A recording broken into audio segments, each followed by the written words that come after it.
Cic cornel cyntaf Met i gael ei chymryd yn fyr. Ryan Reynolds yn ennill y bêl ac yn mynd am y gol, ond yr ergyd bell dros y traws yn y diwedd. Oedd y syniad yno, ond y cywirdeb da'r ergyd yn golygu bod hi'n dal yn ddi-sgôr yn y munudau agoriadol. Robbie Wilmot mewn i'r coridor ansicrwydd yna, ac yna am gol acrobataidd gan Ben Magidson. Gwych gan y Barri, wedi hanner awr. Wilmot ar Gic Crydd, Met methu echlirio a Ben Magidson o bawb a gol fach bert i roi'r Barri ar y blaen. Ben Magidson sgorio'r gol agoriadol y gêm yma. Ian Owen. Nawr, Oli Hilbert, cam i fewn i'r cwrt, yn creu lle, a tynnu ddi nôl at Wilmot, yn syth at y golwr yn y pen draw. Mae dal yno'r ergyd gan Owen i ddilyn.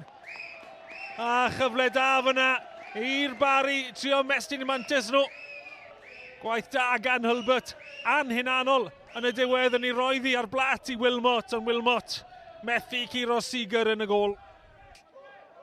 Mae'r Barri'n mynd o chwyth i'r dde, syth mlaen nawr tuag at Owen Caerdydd. CJ Craven codi'r bel allan o'r gornel.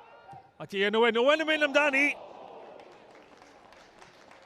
Yna bwer tu ôl i honna, ond just diffyg cywirdeb Seeger yn ymestyn amdani, ond oedd hi wastad yn mynd heibio'r postyn.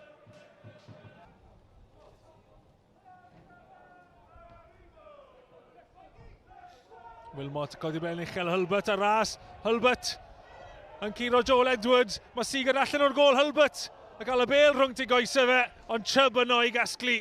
Cyfle da fyna i gyn chwaraewr y Met. Yn gryfach na Edwards. Seeger di dal allan o'r cwrt. Ond gwaith da gan yr amddiffynwyr i achub y golwr.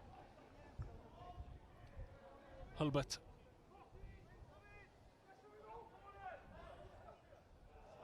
Cesyn Davies nawr sy'n cario. Davies, dynnu ddi nôl. Yn trio gwasgu'r bel rhwng Seeger a'r postyn.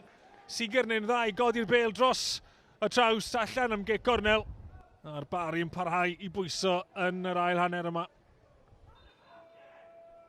Rownd y golwr, mae chwaraewyr Barri'n aros wrth i'r Gic cornel. Mae nhw mewn a Seinti a'r peniad dros y trawst. Wedi bod yn anoddach cael ei dros y traws na chael ei ar y targed. Mor agos i'r Barri wrth i nhw chwilo am ei hael. Magidson mlaen tuag at Hilbert yn curo Seeger. Ond yr ergyd yn mynd allan am dafliad yn y diwedd.